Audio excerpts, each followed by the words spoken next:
question.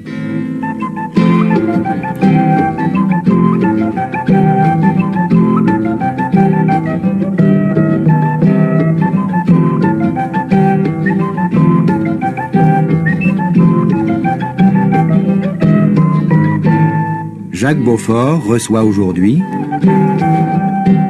Aimé Césaire.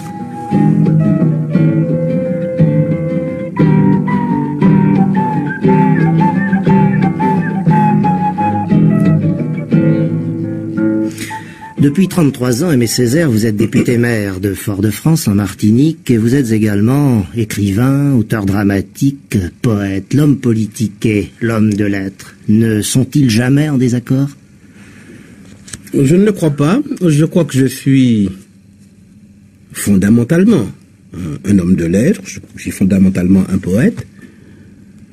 Et mon Dieu, je dirais que je suis un petit peu un politicien d'occasion. Vous me direz que l'occasion a duré bien longtemps, puisque cet engagement dure depuis 1945. Mais enfin, je dois dire que si l'activité politique me prend beaucoup de temps, dans mon esprit, elle a toujours été, sinon secondaire, mais subordonnée à mon activité culturelle. Il n'y a pas de contradiction, en fait, entre la littérature et la politique. Il n'y a pas de contradiction, sinon le fait qu'il y a l'un qui peut dévorer l'autre, bien sûr, mais il n'y a pas de contradiction, surtout quand on appartient, comme moi, à un pays sous-développé.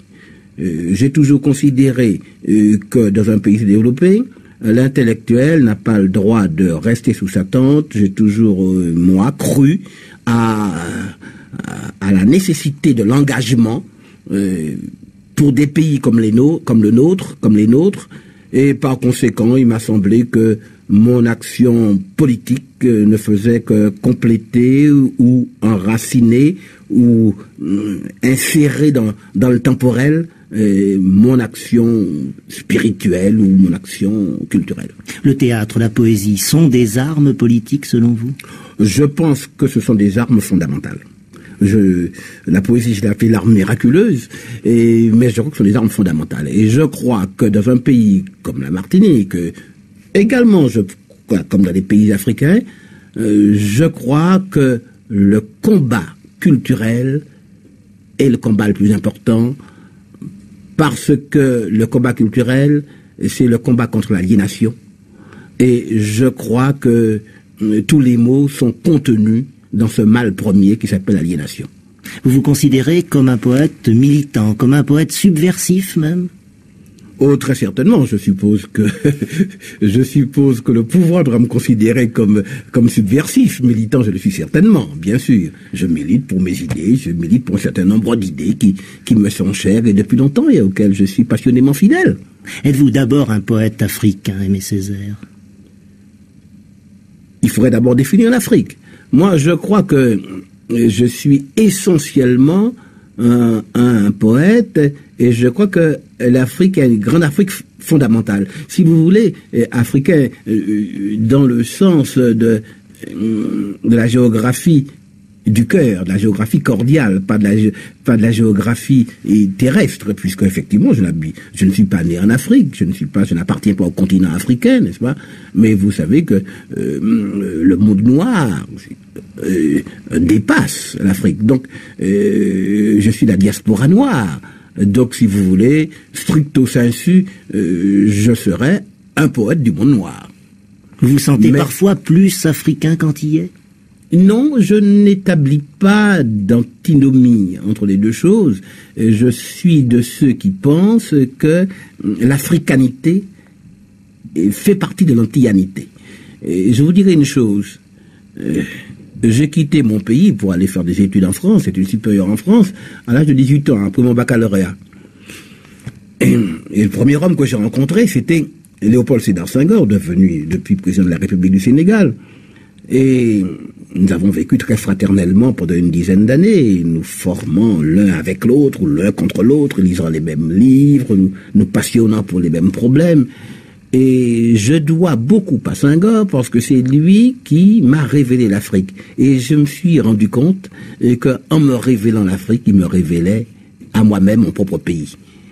Parce qu'on ne peut pas comprendre les Antilles sans tenir compte de la composante africaine, qui est véritablement fondamentale. Les Antilles sont bien sûr au confluent de deux civilisations, une civilisation éminente qui est la civilisation européenne, mais à force de ne privilégier que cet aspect européen, on risque de ne pas comprendre les Antilles en profondeur, parce que le soubassement de cette civilisation caribéenne, antillaise, qui est quand même très particulière, c'est incontestablement le monde noir. Et moi, je suis frappé par la permanence des valeurs noires, malgré les vagues successives d'assimilation et d'assimilationnisme qui ont déferlé sur ce pays. Vous avez dit, Aimé Césaire, la Martinique est double et nous, Martiniquais, nous vivons dans un monde de fausseté. Pourquoi ce monde de fausseté? Je crois qu'il n'y a pas une concordance parfaite entre la réalité antillaise, la réalité profonde antillaise et toute la superstructure, si vous voulez, et sociale et politique, qui me semble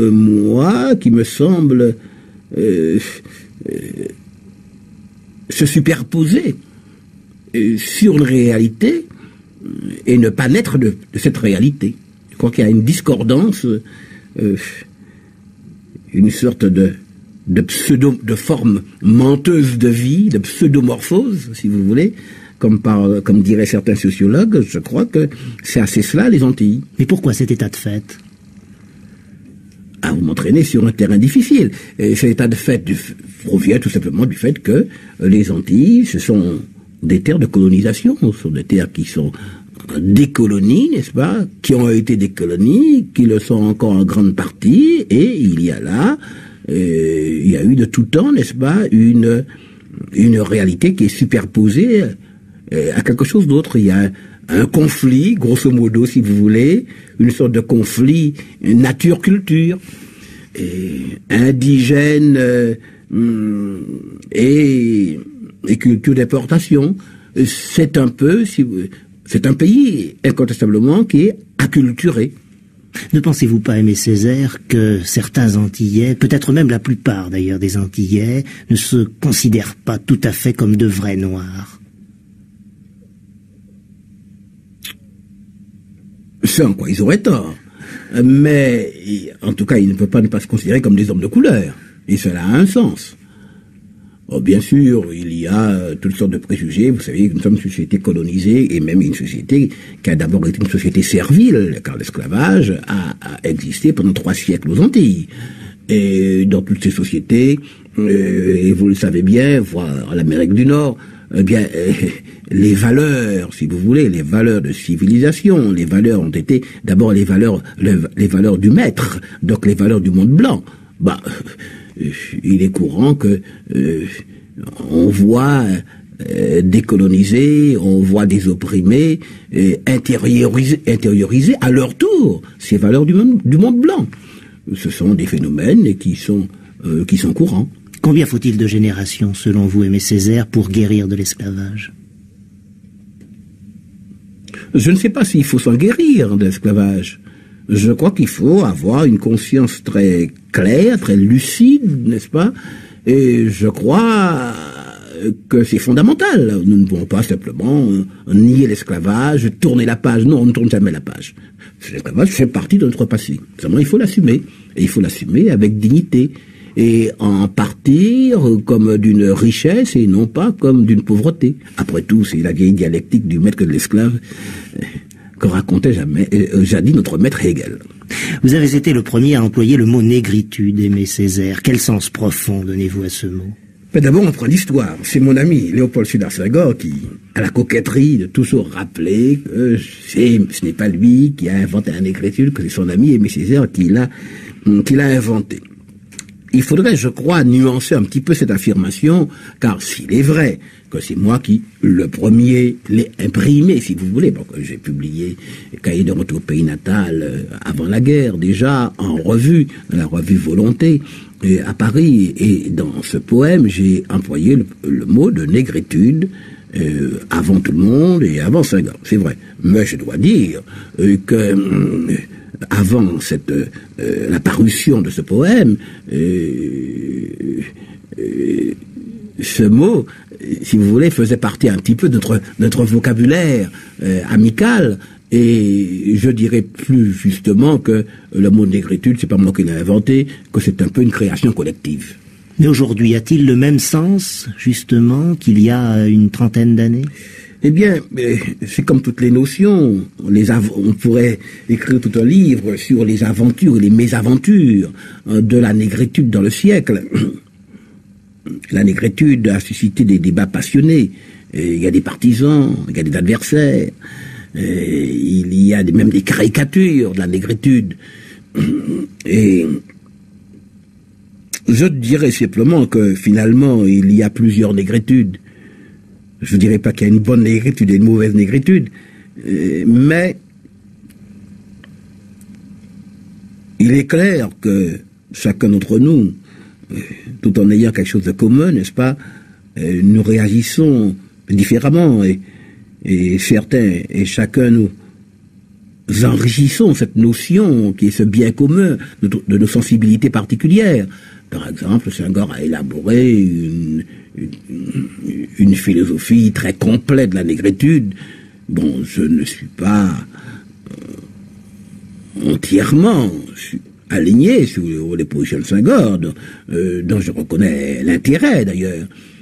Mais pour moi, la négritude, c'est une chose qui est très simple, finalement. Je ne veux pas faire de classification entre les groupements humains, entre les races, essayer de savoir ce qui est européen, ce qui est nègre, ce qui appartient en propre jaune. Non pas que de telles classifications ne comportent pas quelque part de vérité, mais je crois que c'est un engrenage qui est dangereux, voyez-vous. Je préfère croire que chaque homme porte en soi toute l'humaine condition, comme dirait Montaigne, et que, bon, c'est vrai que toute culture représente une expérience particulière d'un groupe humain, et que la civilisation européenne a privilégié certaines valeurs, et qu'en gros, les civilisations noires ont privilégié d'autres valeurs, comme les civilisations asiatiques en ont privilégié d'autres, ça je le crois. Mais enfin, ça me paraît un domaine extrêmement dangereux. Et vous voyez bien que dans la bouche d'un homme comme Gobineau, par exemple, sous sa plume, ça peut très bien aboutir à une sorte de classification et par conséquent à une sorte de racisme, voyez-vous. Alors, ça me paraît dangereux. C'est pourquoi j'ai évité ce genre de choses, tout en reconnaissant qu'il y a des analyses qui sont extrêmement fines, extrêmement précieuses, c'est sûr, mais je me méfie de ce genre d'idées et ce genre de concepts. Et je privilégierais davantage d'ailleurs la notion de culture que la notion de race. Et pour ma part, je parlerai de la négritude telle que je l'ai ressentie, presque de manière existentielle, si vous voulez. Et finalement, eh bien, ça a été quoi pour moi, la négritude? Ça n'a pas été tellement une théorie. C'est quelque chose que j'ai ressenti. Et qu'est-ce que j'ai ressenti? C'est que j'ai ressenti premièrement la négritude comme un besoin d'identité. Qui suis-je? Donc d'abord l'affirmation d'une identité. Ça a été deuxièmement pour moi l'affirmation d'une fidélité. Parce qu'il est trop facile de dire l'Afrique connaît pas. Après tout, je suis un Antillais et on se choisit de nobles ancêtres. Et pour moi c'est le commencement de la trahison. Eh bien non, nous Antillais, je veux que nous soyons fidèles à l'Afrique mère, à l'Afrique fondamentale. Donc c'est la fidélité. La fidélité, c'est le temps que nous, et la continuité historique que nous réintroduisons, si vous voulez, dans notre pensée, et en même temps, je dirais que c'est aussi l'expression d'une volonté de solidarité, et cette solidarité, alors c'est la solidarité dans l'espace, avec tous les Noirs, ceux de la diaspora, ceux de Harlem, et aussi ceux d'Afrique. Donc, par conséquent, je crois que pour moi, en tout cas, la négritude se reconstitue autour de ces trois piliers vivants, n'est-ce pas, qui sont l'identité, la fidélité et la solidarité. Mais pensez-vous qu'il y a aujourd'hui une unité du monde noir? Elle est plus grande qu'on ne croit. Bien sûr qu'il y a des différences. C'est évident. De même qu'il y a des différences entre les nations européennes. Mais enfin, il n'empêche que, du premier coup, vous reconnaîtriez un Européen, n'est-ce pas? Je crois qu'il y a une ère de civilisation que l'on peut appeler l'ère de la civilisation européenne. Mais moi, je crois qu'il y a une ère de civilisation qui est la civilisation négro-africaine. Ça, je le crois très fortement. Et malgré les différences tribales, et malgré les différences de langue qui sont plus grandes encore, eh bien, je sais que lorsque je suis à Dakar, lorsque je suis à Conakry, lorsque je suis à Lomé, et lorsque je suis à Fort-de-France, ou bien à Trinidad, eh bien, je sais que je suis un peu chez moi et je reconnais un peu partout quelques-uns des éléments fondamentaux de la civilisation noire.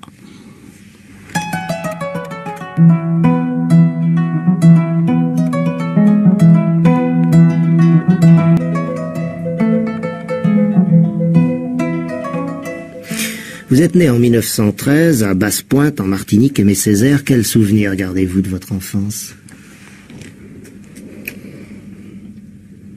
Oh, c'est difficile. Difficile à dire.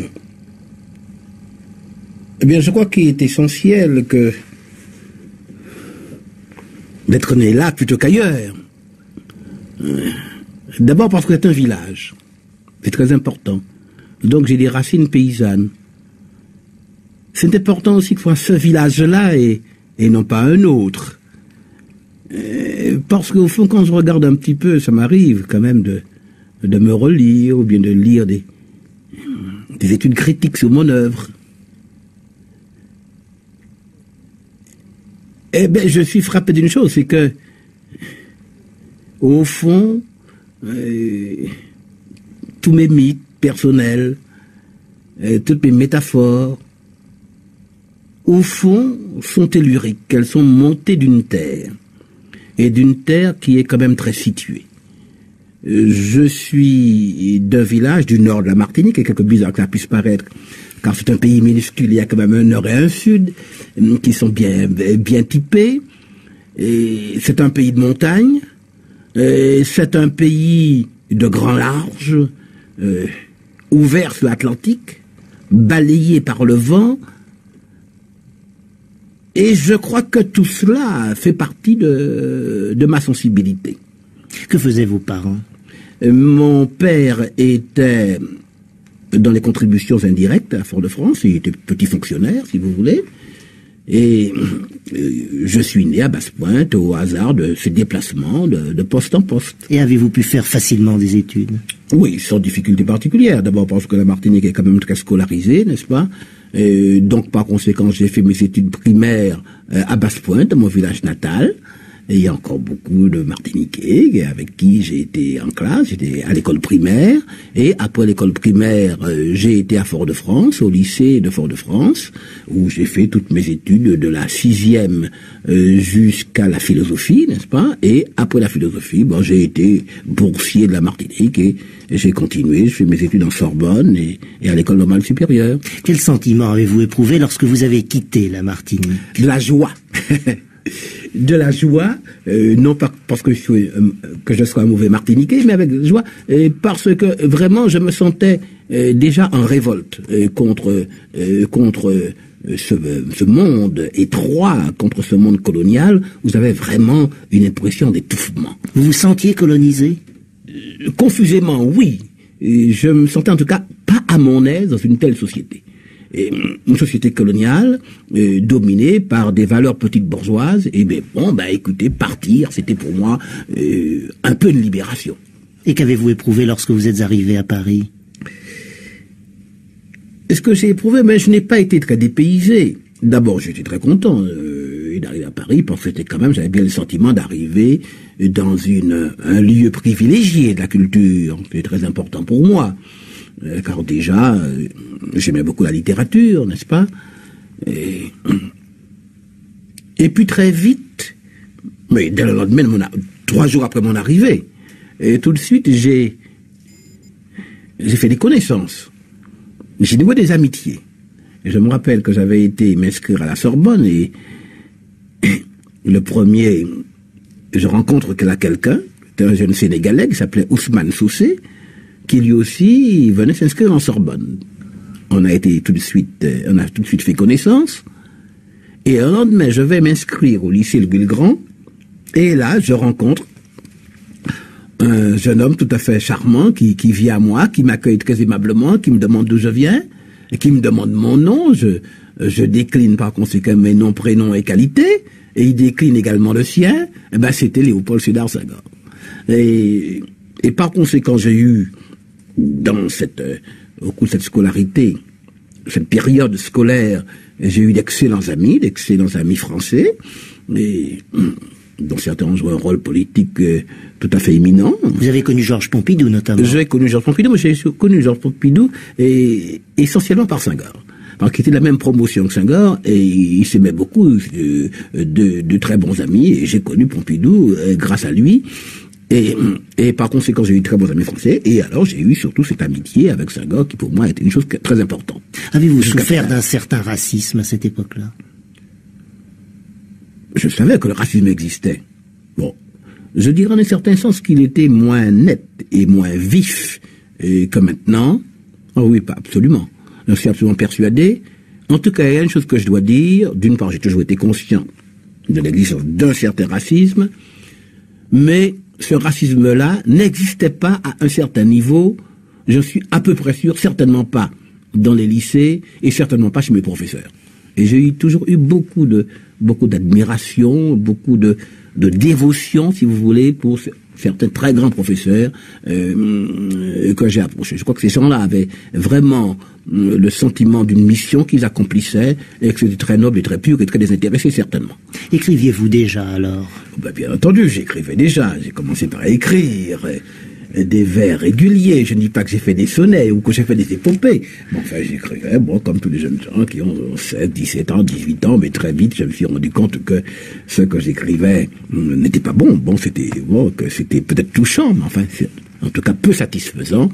Et j'ai déchiré, naturellement, toute cette littérature juvénile et finalement, je n'ai retrouvé la poésie que lorsque j'ai eu tourné officiellement le dos à la poésie et je me suis mis à écrire quelque chose où je voulais me dire moi-même et qui a été Cahier de retour au pays natal. Et ce n'est pas pour rien que ce Cahier de retour au pays natal n'emprunte pas la forme versifiée, mais la forme très libre d'une sorte de grand verset ou de la prose. C'est en fait à partir de Cahier d'un retour au pays natal que Robert Cornman a composé une cantate Retour dont la première mondiale aura lieu demain à Genève. Très exactement. Que pensez-vous de cette cantate? Malheureusement, je ne l'ai pas encore entendue, je la découvrirai en même temps que vous. Mais que pensez-vous du fait que l'on ait écrit une cantate à propos de... Je crois que j'en suis ravi. Moi, je fais une grande confiance à Cornman.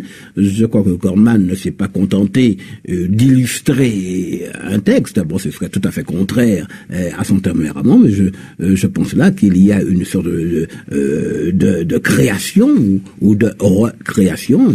Et je pense qu'il y a là une expérience extrêmement intéressante. Et que précisément la musique, c'est un langage universalisant qui me paraît apporter un complément extrêmement précieux à ce que j'ai pu avoir à écrire. Dans quelles conditions avez-vous écrit ce cahier d'un retour au pays natal? Eh bien, c'est un petit peu le poème d'une crise. Et c'est le problème douloureux d'une prise de conscience. Moi, noir, ayant conscience d'être noir, et prenant conscience de tout ce que cela comporte, en valeur positive, en valeur négative, nous, noirs, Senghor, moi, quelques autres, perdus dans les labyrinthes de cette société européenne qui, elle aussi, avait ses problèmes, qui se cherchait une crise d'adolescence. Et je crois que ça a été ça, le Cahier de retour au pays natal. Ça a été une quête douloureuse, pénible, une quête de moi-même. c'est l'odyssée d'une conscience, je crois, essentiellement, et d'une prise de conscience.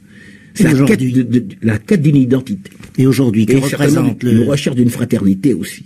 Et aujourd'hui, que représente encore pour vous le cahier d'un retour au pays natal? Eh bien, je crois que c'est le soubassement de tout, n'est-ce pas? Ça a été mon premier poème, je me suis mis tout entier dans ce poème, et finalement, je crois que un homme n'écrit jamais que le même poème. Et ce que j'ai dit en clair, en net dans le cahier de retour au pays natal, finalement, je l'ai dit sous d'autres formes, dans d'autres poèmes, plus tard, je l'ai dit autrement, je l'ai certainement enrichi aussi d'une expérience, mais finalement, je crois que l'essentiel est déjà dans le cahier de retour au pays natal, et qui est finalement le soubassement de cette œuvre.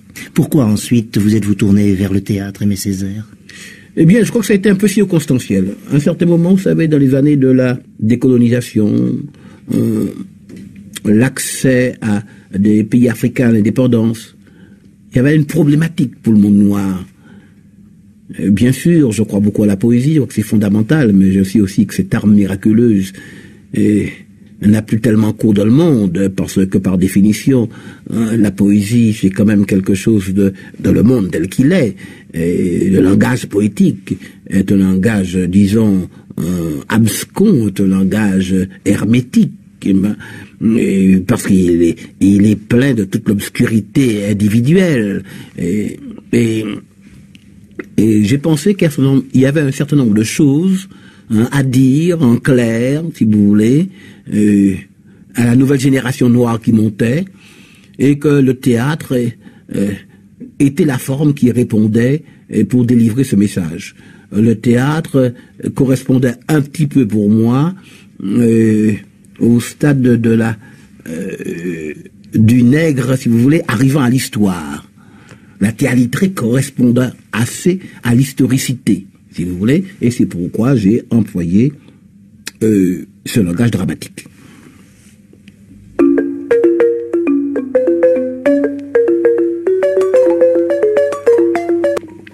Je l'ai dit tout à l'heure, Aimé Césaire, vous êtes député maire de Fort-de-France depuis 33 ans, depuis 1945, donc pourquoi avez-vous été attiré par la politique? Bon, je ne peux pas dire que j'ai été attiré par la politique, car il est vraisemblable que si on m'avait demandé dans les années 1939 quel est mon plan de vie, il est vraisemblable que je n'aurais certainement pas dit que j'envisageais de faire une carrière politique. Vous étiez professeur à cette époque-là. J'étais professeur, mon Dieu, j'étais très content de mon métier, mais la guerre est arrivée, la libération est arrivée, et j'avais des idées politiques très précises. Moi, j'étais un homme de gauche, résolument de gauche, n'est-ce pas, communisant à cette époque, et les gens sont venus me chercher en me disant, mais voilà, il y a des élections, il y en aura bientôt, nous vous demandons de patronner cette liste. Vous dites les gens sont venus me chercher, les communistes? Les communistes, oui. Ils sont venus me chercher en disant, voilà, nous vous demandons d'être tête de liste. Bon, je n'étais pas tellement chaud. Je n'étais pas chaud d'abord, premièrement, parce que c'était pas tellement mon tempérament, mais en même temps, je voulais montrer ma sympathie. Et quand c'est de ce côté-là que j'étais, effectivement. Et j'ai accepté. Je dois dire que j'ai accepté, en partie parce que ça me paraissait un geste, et que ça n'était qu'un geste. Je n'ai jamais pensé que nous aurions été élus. Parce que le Parti communiste, avant la guerre, avait eu, je sais pas, 100 voix ou 200 voix. Donc, par conséquent, je croyais qu'il s'agissait de manifester une sympathie un petit peu comme quand on signe une pétition pour quelqu'un qui est dans une prison politique d'une république sud-américaine. Bon, on ne peut pas refuser, mais j'ai accepté un petit peu comme ça. Et puis, à ma grande surprise, ça a été le raz-de-marée, et j'ai été élu. Bon. Pourquoi ce raz-de-marée? Eh bien, je crois parce que le peuple martiniquais, en grande partie, se reconnaissait d'un certain nombre de positions que j'avais prises. Ça, je le crois. Et j'ai été élu triomphalement, et quelques mois après, j'ai été élu d'abord maire, ensuite j'ai été élu député, et ainsi a commencé une carrière politique qui a été beaucoup plus longue que je ne pensais, parce qu'une fois qu'on entre dans ce genre de choses, eh bien, on n'en sort pas facilement. J'ajoute d'ailleurs que c'est vrai que c'est le hasard a joué un rôle important là-dedans, mais il est clair que ça correspondait aussi à une partie de ma propre sensibilité, puisque je vous ai dit tout à l'heure que j'ai toujours voulu être un homme engagé. Je crois que on n'a pas le droit de se désintéresser de certain nombre de choses, et se désintéresser en particulier du combat pour la dignité et contre l'injustice. Pourquoi ensuite avez-vous quitté le Parti communiste? Parce que je me suis rendu compte qu'il y avait un immense désaccord et que finalement j'étais aussi malheureux dans cette société-là que dans l'autre. Je me suis d'abord d'une part rendu compte qu'il y avait à la base du Parti communiste une conception du socialisme qui n'était pas la mienne. J'ai toujours été un démocrate. Je crois à la liberté. Je crois aussi à la fraternité. Et que je me trouvais devant une société qu'on a appelée depuis stalinienne. Et j'en ai eu conscience assez tôt, avant beaucoup d'autres. À quelle époque, très exactement? Oh, c'est une crise qui a quand même duré 2 ou 3 ans avant d'aboutir à la démission. Et puis, j'ai eu un autre sentiment. Finalement, je me suis rendu compte que cette adhésion au Parti communiste, c'était en quelque sorte encore une autre forme de démission. Le colonialisme représentait une oppression, certainement, mais m'en remettre pour la solution de mes problèmes au Parti communiste, c'était une sorte de forme de démission et d'abdication. Et qu'au fond, j'en remettais mon destin entre le sort d'un parti qui pensait pour moi et qui planifiait l'avenir pour moi. Autrement dit, c'était absolument contraire à toutes mes théories de la négritude. Si vous voulez, j'ai eu la réaction dans le Parti communiste du repli sur moi-même, du désengagement, le parti de la liberté, si vous voulez, ce qu'on appelait autrefois aux Antilles les nègres marrons, et je me suis dégagé, j'ai repris ma liberté. Dès que vous avez été élu, député Aimé Césaire, vous vous êtes battu contre le système colonial pour obtenir la départementalisation. Puis, ensuite, vous avez dénoncé cette départementalisation. Alors pourquoi? Que s'est-il passé? Mais que s'est-il passé? Ben voilà, c'est que l'histoire va vite. Premièrement, c'est une tendance de tous les colonisés. On fait partie d'un empire colonial, et le premier réflexe du colonisé, c'est de commencer par réclamer l'égalité des droits. C'est le civis romanus sum. Le colonisé romain, eh bien, il souhaitait accéder au statut de citoyen romain. Et ça s'est vérifié partout. À Madagascar, en Indochine, en Algérie, ça a été la première revendication du colonisé. L'égalité avec les autres, avec le colonisateur. Et j'ai pensé sincèrement qu'il y avait là une expérience intéressante qui consistait en somme à prendre le colonisateur à son propre piège, qui était le piège de l'égalité.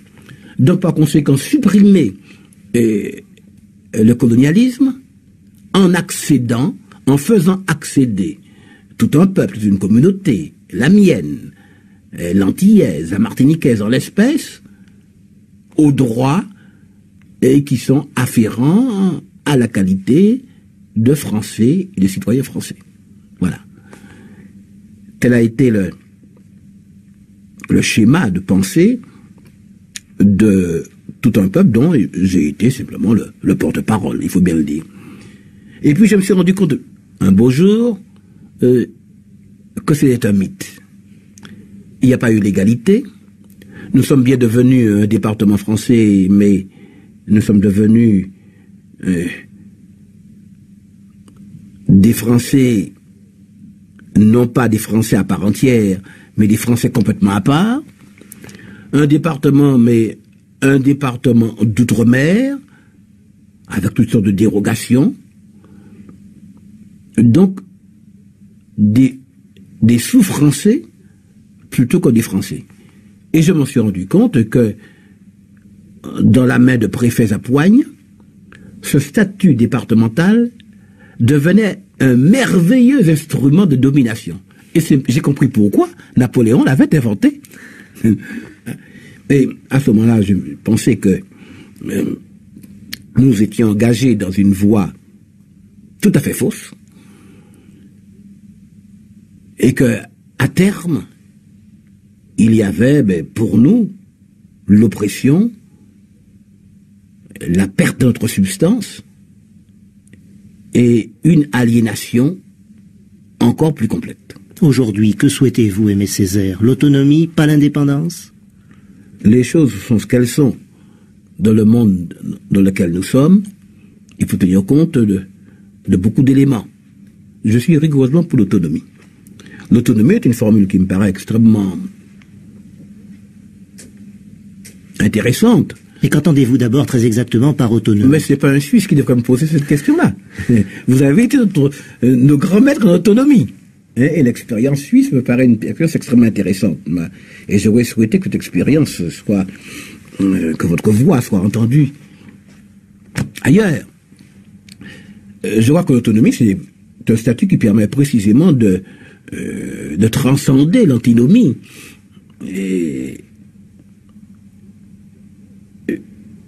Et qui permet d'allier à la fois l'unité et la diversité.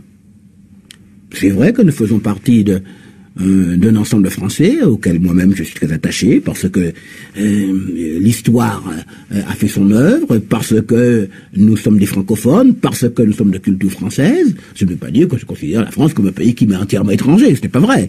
Ça fait partie aussi de moi-même.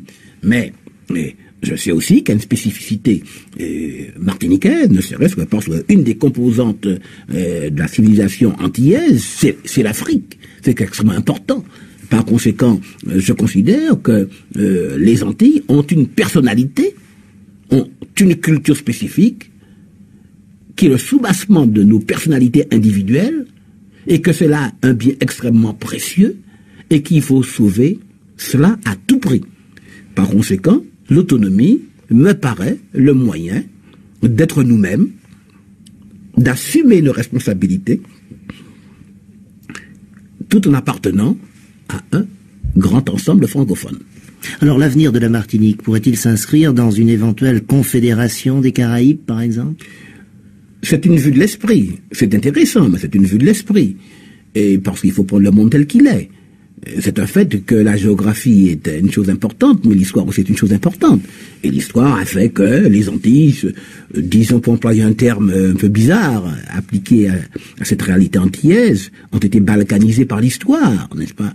Et il y a eu des colonisations différentes. Certaines Antilles sont espagnoles. Et il y a même une qui est néerlandaise. Et il y en a de nombreuses qui sont anglophones. Et il y a la Martinique et la Guadeloupe, sans compter la plus lointaine Haïti, qui sont francophones. Donc, par conséquent, ça fait beaucoup de monde, et du monde, et des gens très différents, n'est-ce pas, à faire vivre ensemble. Donc, par conséquent, qu'un jour, peut-être, au cours des siècles, une entité apparaisse, c'est possible, mais en tout cas, vraiment, à vue d'homme, je ne le crois pas. Je ne le crois pas. Mais l'indépendance serait-elle possible? Mais tout est toujours possible. Je crois que l'indépendance n'est pas un concept mobilisateur pour les Martiniquais, et ce n'est pas du tout un concept qui, à l'heure actuelle, correspond au niveau de conscience des Martiniquais. Ce n'est pas l'aspiration des Martiniquais, et c'est encore pour des raisons historiques, et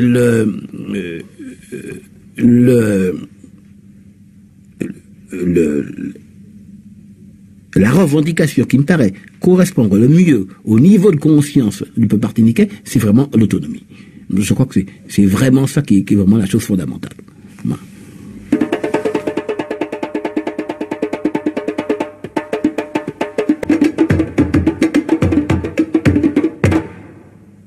Aujourd'hui, Aimé Césaire, la Martinique est-elle dans une situation révolutionnaire? On ne peut pas dire une situation révolutionnaire, en tout cas, elle est dans une situation inconfortable. Je ne sais pas comment les choses peuvent se passer. On va faire de prédictions.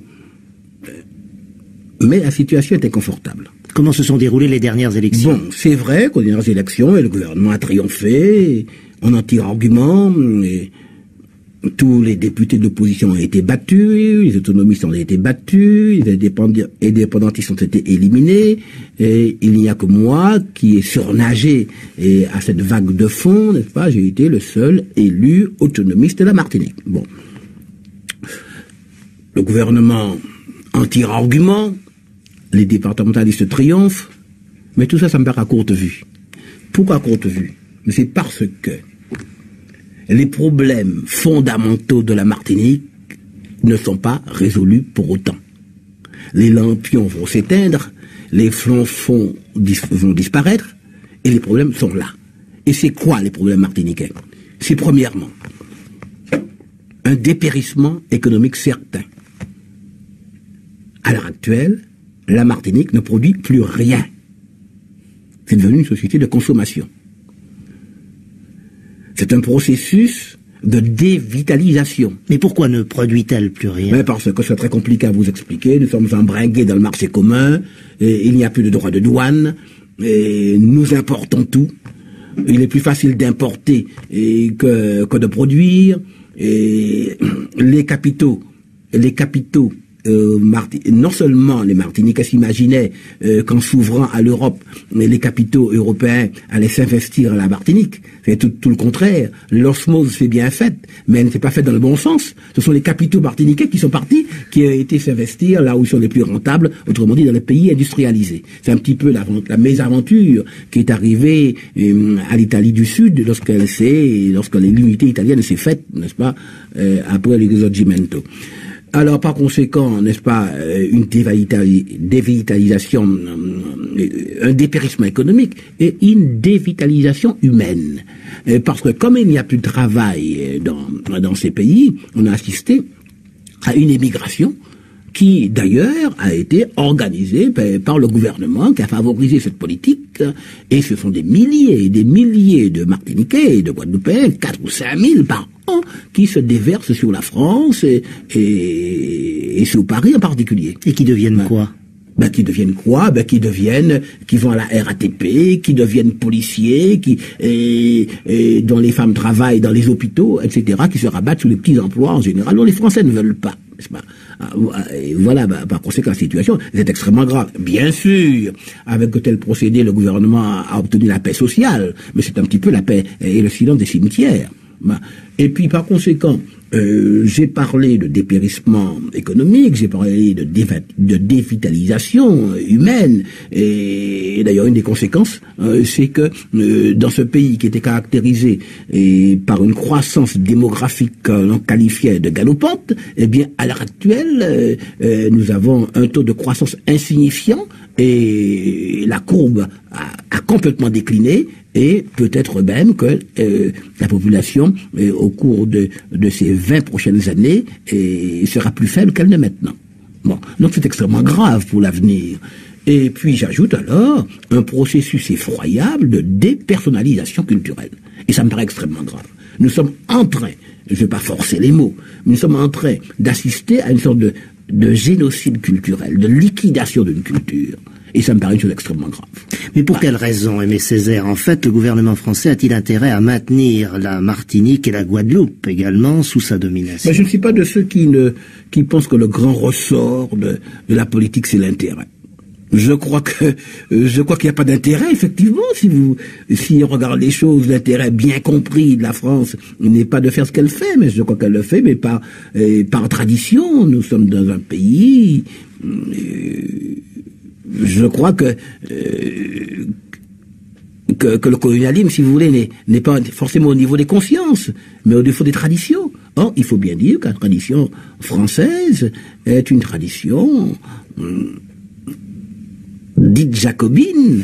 Mais je crois que c'est pas du tout jacobin du tout, parce que tout le monde a toujours fait ça en France. Les rois de France l'ont fait, et les révolutionnaires l'ont fait aussi. Napoléon l'a fait encore plus que tout le monde. Et la République qui a renversé Napoléon l'a fait. Donc, par conséquent, il y a une grande tradition de centralisation en française, et dont souffrent même les provinces en France. Et si vous voyez le réveil de l'Occitanie, le réveil de la Bretagne, le problème corse, eh bien, tout ça, ce sont des aspects du mal français. Eh bien, transportés à 7000 kilomètres du continent européen, 7000 kilomètres de la France, avec des populations d'origine africaine, des populations allogènes, par conséquent, vous devinez que le mal devient infiniment plus grave, et c'est de quoi nous souffrons. N'y a-t-il pas aujourd'hui en Martinique, Aimé Césaire, des jeunes qui pensent que votre opposition par les voies légales ne mène en fait nulle part et qu'il faut jouer la carte de la violence? Cela peut arriver. Cela peut arriver. D'ailleurs, c'est très simple, puisqu'à l'heure actuelle, il y a quand même un mouvement indépendantiste. Mais pour le moment, ils sont loin d'être majoritaires. Ils sont loin d'être majoritaires. C'est un courant de pensée qui existe. Je ne sais pas si demain il prendra de l'ampleur, mais pour le moment, ce n'est pas la tentation martiniquaise. Vous ne vous sentez pas parfois dépassé sur votre gauche? Non, je suis lucide. Je crois que la voie que j'offre, c'est la voie de la voie de la raison et la voie du bon sens. Vous me direz qu'elle n'est pas sûre qu'elle prévale. Elle ne prévaut pas souvent, cette voie-là. Mais je crois que c'est une solution raisonnable. Vous ne craignez pas la violence? Je ne souhaite pas la violence.